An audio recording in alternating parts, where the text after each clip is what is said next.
As minhas primeiras palavras vão para as mães.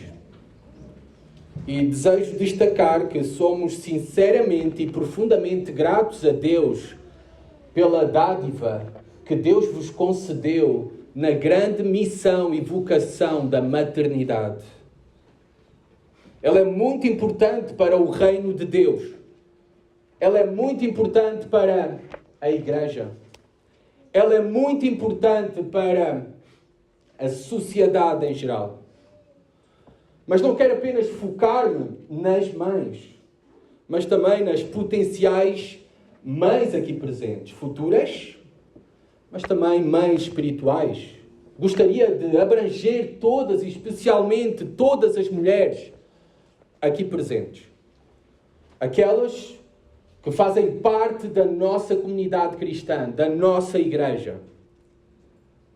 Nós temos grandes expectativas para vocês, no vosso papel e importância nesta igreja. Também queremos deixar claro para vocês, mulheres, há ministérios diversificados para vocês desempenharem nesta igreja. Queremos também aproveitar ao máximo e deixar isso claro para vocês. Queremos vos aproveitar ao máximo como mulheres cheias do Espírito Santo, juntamente com os vossos dons abundantes, dons concedidos pelo Senhor a vocês, considerando os mesmos essenciais para a obra do Evangelho neste lugar. Reparem que eu disse e comecei por citar primeiro mulheres cheias do Espírito Santo. A manifestação de uma mulher cheia do Espírito Santo e de um homem cheio do Espírito Santo, primeiramente se manifesta num caráter digno de imitação. E esse caráter digno de imitação é o principal adorno da mensagem do Evangelho. É o que embeleza a mensagem que vocês, mulheres, transportam e foram chamadas a serem. Vocês e nós também, homens, testemunhas do nosso Senhor Jesus Cristo no meio de uma geração pervertida e corrompida. O plano de Deus para nós, homens e mulheres, é que nós possamos agora seguir o trabalho que Cristo iniciou. Que nós possamos ser seus representantes, homens e mulheres, representantes fiéis da sua mensagem, do seu caráter e dos seus métodos. Mas eu quero destacar hoje que, primeiramente, nós devemos ser representantes do caráter de Jesus Cristo. E hoje a palavra especial vai para as mulheres aqui presentes. E por isso vamos abrir as nossas Bíblias em Tito 2.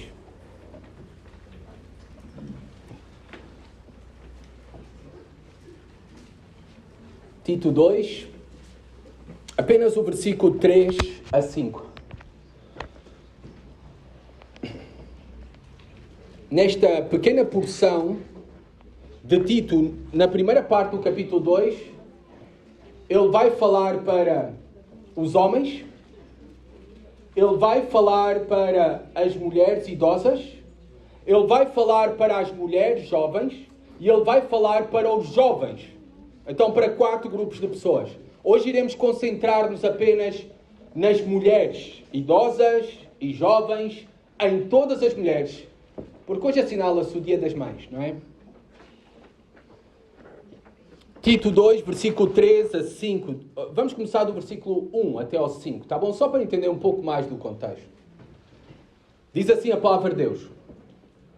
Tu, porém, fala o que convém à sã doutrina. Quanto aos homens idosos, que sejam temperantes, respeitáveis, sensatos, sábios na fé, no amor e na constância. Quanto às mulheres idosas, semelhantemente, que sejam sérias em seu proceder, não caluniadoras, não escravizadas a muito vinho, sejam mestras do bem, a fim de instruírem as jovens recém-casadas a amarem ao marido e aos seus filhos, a serem sensatas, honestas, boas donas de casa, bondosas, sujeitas ao marido, para que a palavra de Deus não seja difamada. Até aqui a leitura da palavra de Deus. Esta é uma das epístolas pastorais, porque foi escrita a um pastor. Paulo escreve esta carta, esta epístola, a Tito. Tito foi enviado por Paulo para uma ilha grega, a ilha grega maior, a ilha de Creta. Não era um lugar muito fácil para um cristão viver. Não era um lugar muito fácil para uma igreja existir, ou igrejas existirem ali naquela ilha. A fama dos cretenses, dos habitantes daquela ilha, era notória no mundo grego antigo. Era notória a sua fama pelos maus motivos, não pelos bons motivos. Os seus habitantes tinham uma péssima reputação. Aliás, a palavra grega kertisso, que significa ser um mentiroso, era usada como sinónimo, a mesma palavra, para ser um cretense. Ser um cretense era ser um mentiroso. Eles eram conhecidos, como vocês podem ver no capítulo 1, versículo 12. Eles eram conhecidos pela violência, corrupção sexual, por serem mentirosos, gananciosos e traidores. Versículo 12. Foi mesmo do capítulo 1 de Tito. Foi mesmo dentre eles um seu profeta que disse: cretenses, sempre mentirosos, feras terríveis, ventres preguiçosos. Esta era a reputação dos habitantes daquela ilha. É neste contexto que se encontrava a Igreja de Cristo, em Creta. É neste contexto que se encontrava Tito.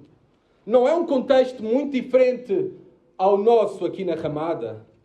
Não pensemos que nós estamos muito melhor do que os habitantes de Creta.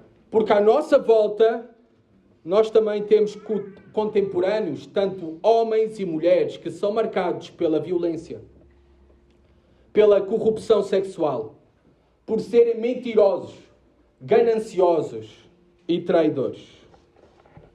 Qual a única solução para a transformação de uma sociedade assim? Bem, a única solução derradeira para a transformação de corações, transformar homens e mulheres, nós sabemos qual é. É o poderoso Evangelho do nosso Senhor Jesus Cristo. É aquilo que Ele é e aquilo que Ele fez para reconciliar homens pecadores com Deus para todo o sempre, para transformar corações. É este Evangelho que Paulo enviou Tito a pregar. É este Evangelho que a igreja em Cristo deveria de pregar, que devia ser pregado por todos os cristãos e para todos os homens. Por meio da igreja. Interessante. É por meio da igreja que acontece a obra de alcançar o mundo, a sociedade, com o Evangelho poderoso de Jesus Cristo. Por outras palavras, Deus tem uma igreja para a sua missão. A missão de redimir, de salvar, de transformar homens e mulheres. Deus tem uma igreja para a sua missão. Nós fazemos parte da sua missão. Homens e mulheres. Um povo transformado pelo poder de Jesus Cristo. Um povo, por isso, transformado no seu coração, nas suas afeições, sentimentos, caráter, ações, e por isso com um caráter distintivo. E esse caráter distintivo, aquilo que nós também conhecemos como santidade, santo, separado para Deus e para os seus propósitos.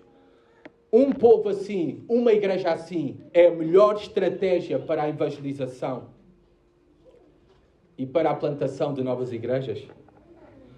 Porque se a igreja não for santa, se não tivermos homens santos, se não tivermos mulheres santas, reparem o que Paulo vai dizer a Tito: a mensagem cristã não será atraente. Não foi isso que lemos no versículo 5, ao final? Para que a palavra de Deus não seja blasfemada, difamada. Falem mal de Deus e da sua palavra e da nossa fé por causa do nosso mau comportamento. Também para que as pessoas não façam acusações maldosas contra nós e contra Deus. Versículo 8, ele vai falar sobre isso. Reparem o que diz Paulo no capítulo 2. Linguagem sádia e irrepreensível, para que o adversário seja envergonhado, não tendo indignidade nenhuma que dizer a nosso respeito. Também, versículo 10, para que a palavra de Deus que nós pregamos e somos testemunhas não seja desacreditada. Versículo 10 fala sobre isso, reparem. Não furtem, pelo contrário, deem prova de toda a fidelidade, a fim de ordenarem em todas as coisas a doutrina, a palavra de Deus, nosso Salvador. Por isso é que Paulo aqui, com esta preocupação em mente do carácter de uma igreja, dos homens, dos jovens, das mulheres, é que o seu foco para o ministério, para Tito, não está em que Tito faz grandes estratégias, elabora grandes planos, faz muitos eventos e programas. Não. O foco de Paulo para Tito, e que quer que Tito tenha o seu foco no seu ministério, é a pregação da palavra de Deus. Versículo 1 do capítulo 2. Tu, porém, fala o que convém à sã doutrina. Aquilo que está de acordo à palavra de Deus, e preocupa-te em pregar a palavra de Deus. O resto é com Deus. O foco de Paulo para as nossas vidas é a pregação da palavra de Deus, crescermos no entendimento da palavra de Deus, mas não só no entendimento da palavra de Deus. Não é só um crer correto, mas é um viver correto. E por isso Paulo agora vai dar formas, um modelo de um viver correto. Porque é a aplicação da palavra de Deus à vida de uma maneira prática. Isso também é teologia saudável. Nós pensamos em teologia saudável apenas na teoria, nas profundidades dos assuntos teológicos. Teologia saudável e viver teologia saudável é praticar a mesma, é viver a palavra de Deus. E por isso o foco de Paulo nesta carta, no capítulo 2, é a prática da vida cristã. No capítulo 1 também, já ele dá ênfase para a igreja viver na prática de uma teologia saudável, de um viver santo, que se deve preocupar a igreja em escolher uma liderança bíblica e saudável. Por isso, capítulo 1. No capítulo 2, nós vemos, e acabamos de ler, por exemplo, aspectos da aplicação da palavra de Deus, do Evangelho, às vidas dos cristãos dentro da igreja. Está a falar aqui dentro do nosso contexto da igreja. No capítulo 3, Paulo vai falar da aplicação do Evangelho nas nossas vidas, mas agora no nosso viver fora da igreja, no nosso trabalho, nos nossos relacionamentos fora da igreja, nos nossos negócios e por aí fora. Mas hoje vamos concentrar-nos no texto de hoje, de Tito 2, versículo 3 a 5. Ou seja, nesta palavra especial de Paulo às mulheres mais velhas e também às mulheres mais jovens. Qual deve ser a conduta e o papel, a responsabilidade das mulheres espirituais, das mães espirituais, não apenas dentro do lar, mas Paulo aqui dá o destaque dentro da igreja. É interessante que Paulo começa por mencionar, versículo 3, quanto às mulheres idosas. Ou, noutras traduções, talvez tu tens, quanto às mulheres anciãs. Bem, a que mulher está a falar? Porque não dá uma faixa etária específica.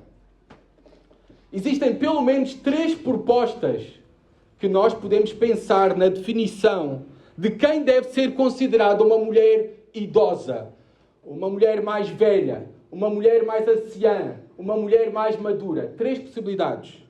A primeira delas, alguns dizem que a maturidade cristã é aquela que marca a mulher anciã, mais velha. É a sua maturidade cristã. Outros dizem que aqui se refere a todas aquelas que são mais velhas que alguém. Por isso, em certo sentido, todas podem ser consideradas mulheres mais velhas, porque sempre são mais velhas do que alguém. E alguns dizem ainda que aqui há uma exigência de idade. ainda que não arriscam a tirar um número, não é? Ainda que alguns comentários vão dizer mulheres por volta dos 50, 60 anos, mulheres que já não têm os filhos em casa. Bem, eu creio que num certo sentido todas estas propostas estão corretas. E como tal, abrangem todas as mulheres que estão aqui presentes. Talvez menos a Sara Cadete.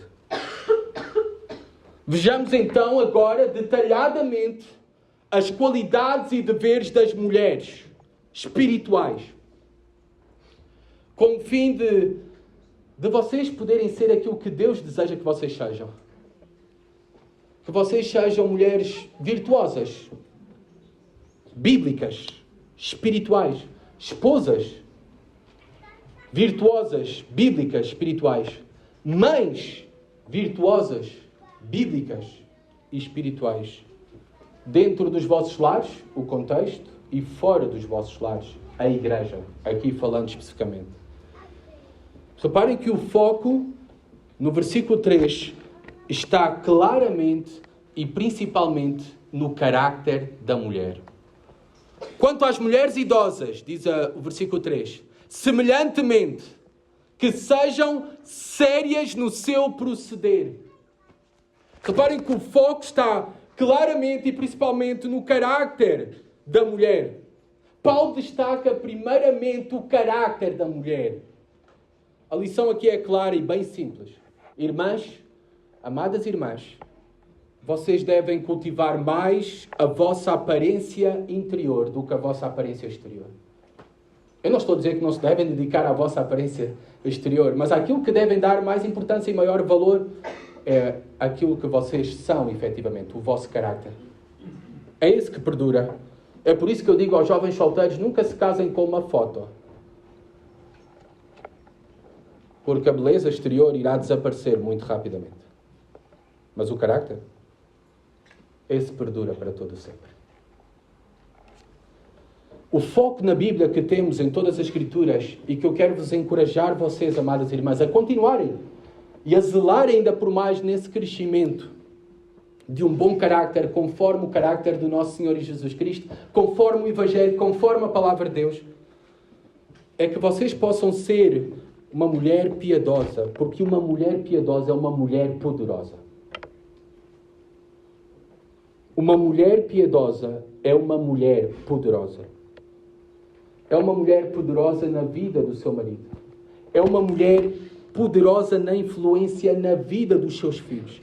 É uma mulher poderosa no reino de Deus, na igreja de Cristo. E temos vários e bons exemplos do mesmo. Eu é que não tenho tempo e não temos tempo de compartilhar todos eles, mas vocês podem ver o impacto e a influência poderosa de uma mulher, de uma mãe, por exemplo, Moisés. Pouco tempo com a sua mãe. Mas a influência poderosa que teve de gravar a fé e o temor em Deus no seu coração. Que não se esqueceu quando foi adulto. Nós temos Samuel, de como esta mulher consagrou o seu filho ao serviço a Deus, não às coisas do mundo. E como Samuel é um dos grandes profetas e juízes que Israel alguma vez teve. Um dos grandes. Ou Paulo, no Novo Testamento, destacando Timóteo, diz: aquilo que tu és, Timóteo, é graças à tua avó e à tua mãe que te ensinaram as Escrituras. Está a falar para um pastor? O poder de uma mulher piedosa é poderosa. Uma influência que tem peso nesta vida, mas também na eternidade. Mulheres aqui presentes, busquem ser essas mulheres piedosas. Busquem ser essas mulheres espirituais. Essas mães espirituais. Até podem, talvez, que Deus não te concedeu a dádiva de ter filhos. Mas tu podes adotar filhos espirituais. Filhas espirituais. Agora, o ponto de Paulo aqui é que não qualquer mulher é, na verdade, uma boa influência espiritual. Há marcas distintivas que devem ser buscadas e Paulo é bem prático para isso. E este é um sermão bem prático, porque prática é necessário na vida cristã. Necessitamos de saber como aplicar a palavra de Deus às nossas vidas. E Paulo faz isto. claramente, evidenciando algumas marcas distintivas que devem ser buscadas, cultivadas por toda a mulher. E aqui estamos a falar especificamente por todas as mulheres. Ele já falou sobre os homens também. Mas diz primeiro aqui que essa marca distintiva de uma mulher piedosa, espiritual, de uma mãe espiritual, é a reverência. Ele usa esta expressão, sérias no seu proceder. É o temor a Deus que Paulo está a falar. Quando eu temo a Deus e amo a Deus, na verdade isso vai se mostrar numa vida obediente a Deus e também correta para com os outros. Estas duas coisas vão juntas. Não apenas o conhecer Deus, mas o praticar isso, de amar a Deus e uma vida correta para com os outros também. É isto que Paulo está a dizer, de serem sérias no seu proceder. Na verdade, Paulo está a usar aqui a ideia de relembrarem que são templo de Deus. Que as mulheres são o santuário de Deus. São a habitação de Deus e devem se comportar como tal. Como mulheres, como esposas, como mães. Devem, em tudo aquilo que fazem, prestar adoração, culto, temor a Deus. A maneira como falam, a maneira como vestem, a maneira como atuam. Santuário de Deus. Sérias, reverentes, temerosas no seu proceder. Aquilo que falam, aquilo que vestem, como agem, bem, todas as áreas. Para com Deus e para com outros. Porque vocês e também os homens aqui presentes, nós somos o novo templo de Deus. Se temos o Espírito de Deus, se de facto somos o santuário de Deus, Deus habita em nós e se manifesta com temor a Ele. Porque Tiago diz que os demónios temem e tremem. Às vezes eu fico a pensar que muitos cristãos são piores que demónios, porque nem temem nem tremem diante de Deus. Diz também aqui algo fundamental da piedade, é a língua, não caluniadoras. Vocês lembram-se há uns domingos atrás que havia a palavra maldizente, esta palavra era diabolos? Agora imaginem qual é esta palavra no original também para caluniadora, diabolos. É a mesma palavra traduzida para diabo, que é usada aqui no contexto como calúnia. Paulo está a falar para as mulheres piedosas espirituais não serem caluniadoras, difamadoras. Porque praticar esta obra é praticar a mesma obra do diabo. É manifestar não o carácter do Espírito de Deus, mas o carácter do diabo. Porque o diabo age por maldade, fazendo da mentira a sua arma favorita. Amadas mulheres, guardem as vossas línguas. Hoje é para vocês, está bem? Já falei muito sobre os homens noutros domingos. Guardem as vossas línguas para que vocês não estejam a fazer a vontade do pai da mentira. A calúnia, a difamação é quando alguém mente para difamar outra pessoa. Ou talvez para aumentar e ter assunto de conversa, não é? Maior tempo de conversa, é capaz de falar coisas que não viu. Falar de suposições criadas na sua mente. Adulterar, exagerar factos. E faz tudo isso sem quaisquer problemas com as consequências que surgirão da sua conversa. Amados irmãos e amadas irmãs especialmente, devemos vigiar o que falamos. Paulo destaca aqui especialmente estas palavras para estas mulheres mais idosas, mais velhas.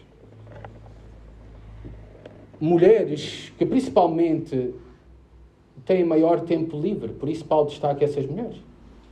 Porque os seus filhos já saíram de casa e parece que isso permite maior tempo para conversas fúteis.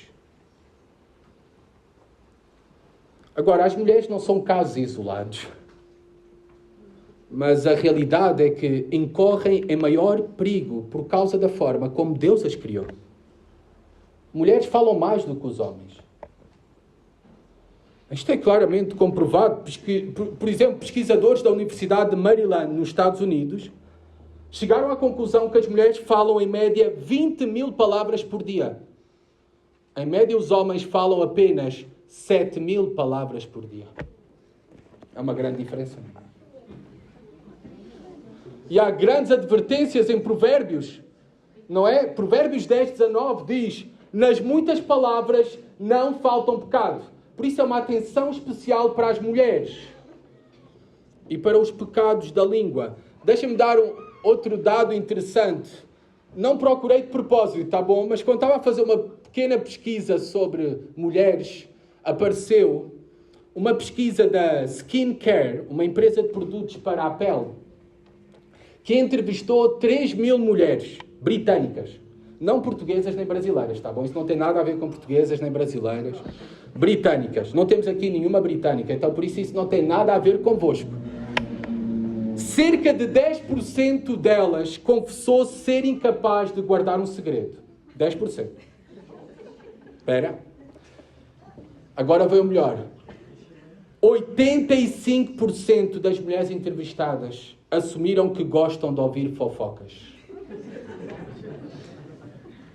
Metade delas ainda disse que sente necessidade de compartilhar a notícia com alguém, e isso acontece no máximo 32 minutos depois de receber o desabafo da amiga.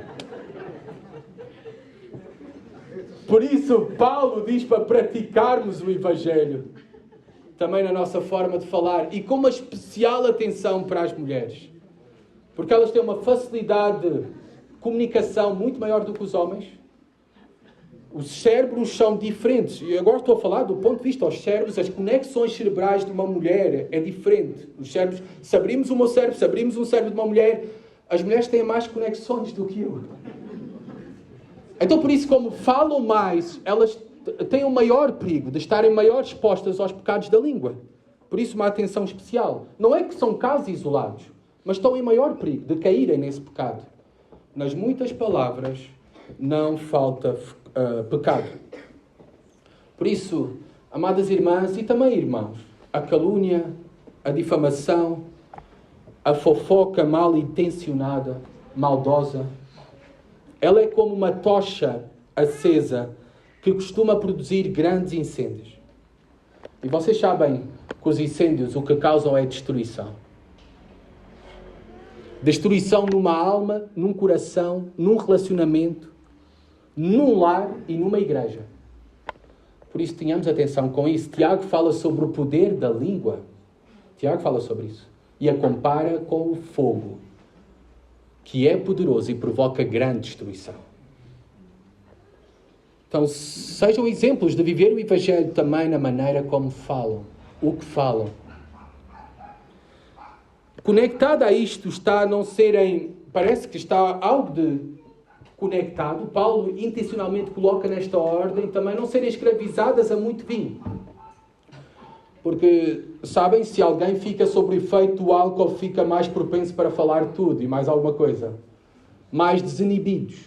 E parece que Paulo, de forma propositada, logo a seguir diz, não escravizadas a muito vinho. Não está a proibir beber vinho, mas a ser dominado pelo vinho. Está a proibir a embriaguez, a influência do vinho.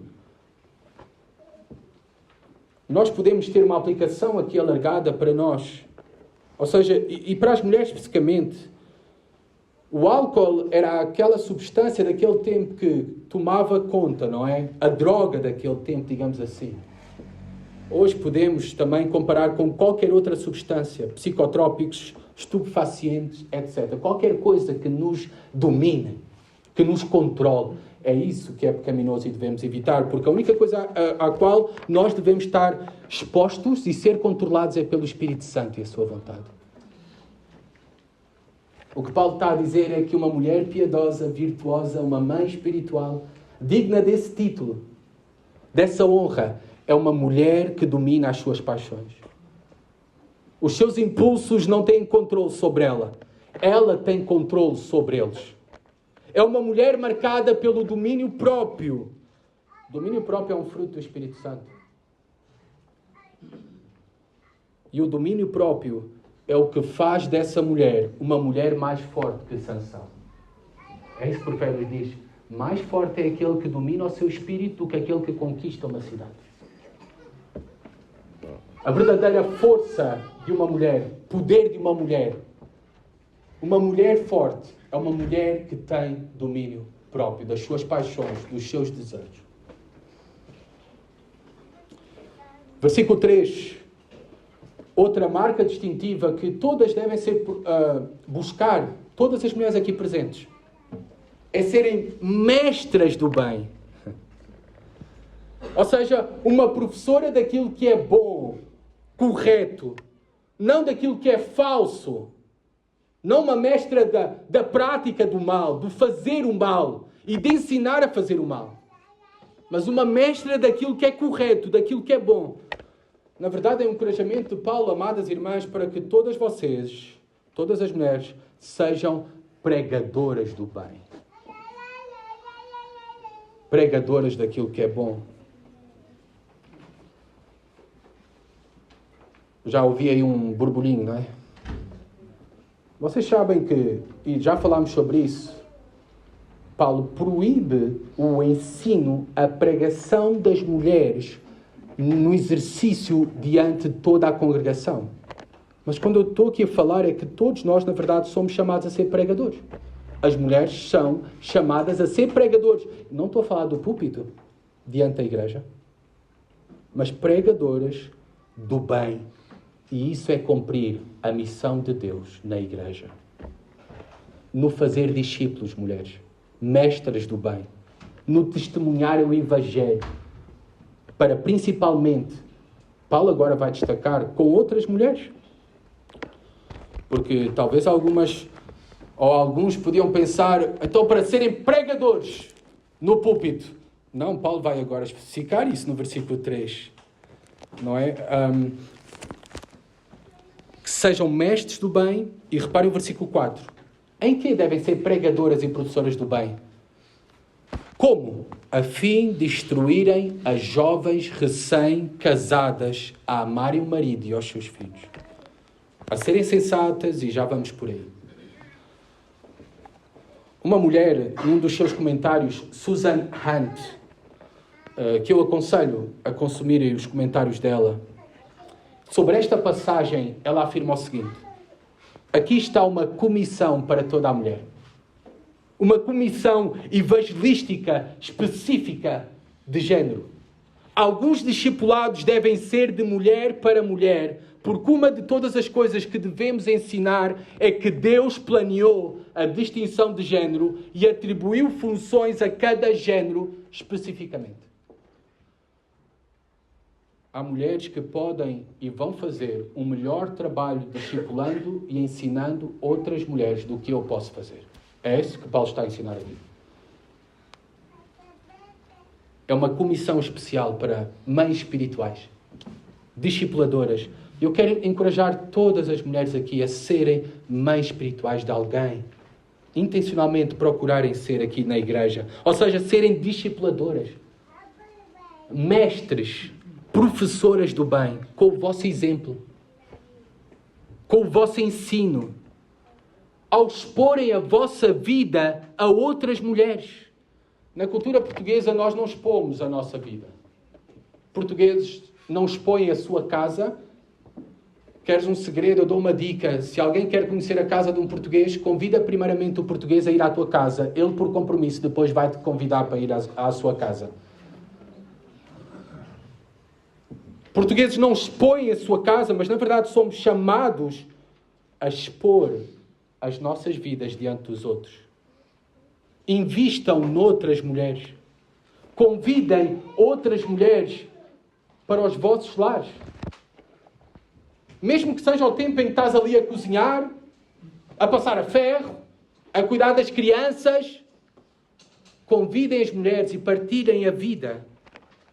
E dediquem esse tempo, não para a prática do falar mal, mas para ensinarem, para edificarem, para fazerem o bem. Eu também quero encorajar as mulheres mais novas aqui presentes. Às jovens solteiras, principalmente aqui presentes. Mulheres, vocês precisam destes relacionamentos nas vossas vidas. Vocês precisam não de mulheres do vosso par, mas de mulheres mais experientes, mais maduras espiritualmente, mais velhas. Vocês precisam destes relacionamentos que edificam, que vos fazem crescer. Vocês precisam de identificar nesta igreja estas mães espirituais e aproximarem-se delas. Vocês precisam de poder colher os frutos destas mestres do bem. Vocês devem buscar os seus conselhos. Vocês devem também colocar-se à disposição da correção delas. Isso será benéfico para as vossas almas, para serem mulheres conforme Deus quer que vocês sejam. E reparem que o foco principal de Paulo é, primeiramente, antes da igreja, o lar. O que é que deviam ser mestres do bem? O que é que deviam de ensinar? Bem, só podiam ensinar essas coisas, estas mulheres. E só podes ser uma mãe espiritual, de facto, se tu primeiro viveres essas verdades. E por isso é que Paulo diz, mestres do bem em quê? No quê? Em amarem a família. E ensinarem a amarem a família. Diz aqui o marido e os filhos. O lar, primeiramente, é o que prova o verdadeiro caráter de uma mulher. O marido, como é que uma mulher mostra amor ao seu marido? Em reconhecer o papel que Deus lhe deu dentro do lar. A sua liderança. A não tomar decisões importantes sem ele. A cuidar também a aparência, uma mostra de amor. A cuidar o cartão. É uma mostra de amor. A confessar. A perdoar. A manter sempre a comunicação. Não a lei do silêncio ou da abstinência sexual como castigo. Também algo que muitas vezes as mulheres caem, eu já testemunhei isso. Evitem criticar o marido ou contradizer o marido diante dos outros. Evitem isso. O podem fazer em privado, claro. Não há homem perfeito. Mas evitem isso diante dos outros. Isso não é amor. Também, que eu saiba, só existiu um homem perfeito, não é? Jesus Cristo. Não existe nenhum homem perfeito. Por isso os vossos maridos vão falhar e muito. Vão pecar muito. Quando isso acontecer, uma mostra de amor, apoiem quando as coisas correrem mal. Amem os vossos maridos. E amem de uma maneira incondicional. Paulo não está aqui a falar de como é o marido, se é crente ou descrente. Não está a falar disso. Paulo está a convidar a amarem os maridos de uma maneira incondicional, assim como Cristo te amou a ti, irmã. De maneira incondicional.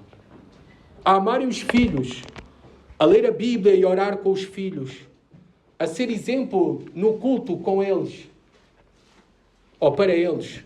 Também brincar com eles. Não te preocupes tanto com a casa e a arrumação da casa. Separa tempo para estar com os teus filhos. É uma mostra de amor. Não idolatres a ordem da tua casa. Disciplina-os também. É uma mostra de amor para com os filhos. Moldá-los para o serviço do Senhor e não para o mundo. É uma mostra de amor pelos teus filhos. E Paulo continua a dizer aqui, a serem honestas, a manterem domínio sobre as suas paixões e desejos, a serem sensatas, não é? Desculpem, a manterem domínio sobre as suas paixões e desejos. E diz aqui honestas. Na verdade, a tradução correta é puras. Mulheres puras. Não é tanto honestidade como nós pensamos, mas é uma sinceridade no viver com pureza e fidelidade ao pacto do casamento. A serem boas donas de casa. No original aqui é cuidadosas da casa. Ocupadas, trabalhadoras da casa. O trabalho em casa é um trabalho... Há muito, a carga é muita. A carga deve ser partilhada, obviamente, entre homens e mulheres. Mas há um destaque especial aqui das mulheres se centrarem no seu ministério dentro do lar. A sociedade tem conduzido as mulheres para fora de casa e a valorizar mais o que fazem fora de casa do que serem esposas e serem mães. E aí está o grande problema. Porque o teu maior valor e a tua principal missão que Deus te chamou a ti, irmã, é ser esposa e mãe. E por isso, Paulo aqui foca boas donas de casa, porque Paulo quer que as irmãs olhem mais para dentro. Olhem mais para a casa como principal e sublime ministério. Não é o único. Isso não implica, obviamente, que as mulheres não tenham responsabilidades fora de casa ou negócios fora de casa. Nós temos Provérbios 31. A mulher virtuosa tinha negócios fora da sua casa. Vendia coisas, comprava e adquiria propriedades. Mas o foco, o principal ministério deve estar como esposa e mãe. Tudo o resto pode desaparecer. Essas responsabilidades têm que ser cumpridas. A chamada principal da mulher desde Gênesis é ser a auxiliadora do seu marido. Interessante, auxiliador é a mesma palavra que é usada para Deus, que é o nosso auxiliador. A chamada mais importante de uma mulher é que ela seja a educadora mais influente dos seus filhos. Ela deve ser. E também a administradora mais eficaz da casa. Deve ser bondosas. Bondosas, obviamente está a falar de ser boas de forma geral, mas aqui podemos ver especificamente com praticar a generosidade para com outros, não ser egoístas, praticar a hospitalidade, disposta a servir, amabilidade. E Paulo destaca aqui também, sujeitas ao marido. Não há dúvida que há muitas mulheres mais dotadas e capazes que os seus maridos. As mulheres têm uma capacidade incrível dada por Deus, não só na área da comunicação, como eu falei anteriormente, em outras áreas, administração, outras, organização. Há mulheres muito mais dotadas e capazes do que os seus próprios maridos. Mas Paulo diz aqui, sujeitas ao marido. Isso não implica tomares o lugar de cabeça, de líder do lar que foi dado ao homem. Por ordem, desenho e plano de Deus. Por isso, encoraja o teu marido, talvez que não tenha iniciativa, encoraja-o a ter iniciativa. Não fiques com todas as decisões, nem tomes decisões importantes sem o consultar, para que ele possa assumir a sua responsabilidade também que Deus deu. E tu possas mostrar esse espírito de sujeição ao teu marido. Tudo isto que Paulo nos exorta as mulheres a fazer, mas não só as mulheres, antes já tinha feito com os homens. Qual é o propósito? Ao final do versículo 5. Para que a palavra de Deus não seja difamada. Mulheres, há uma chamada muito superior a qualquer chamada do feminismo hoje em dia. Há uma chamada, uma vocação, uma missão que Deus te deu de viver para algo maior do que tu mesma. E sabem o que é? A reputação, a honra e a glória de Deus.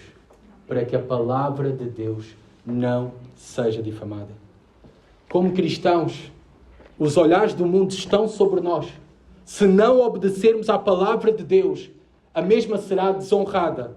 Muitos têm desdenhado, e vocês sabem do que eu estou a falar, muitos desdenham da fé cristã, têm os seus corações fechados para ouvir a verdade, por causa da conduta pecaminosa daqueles que se declaram cristãos. Esta é a mensagem de Paulo. Se nos dizemos cristãos, devemos viver como cristãos.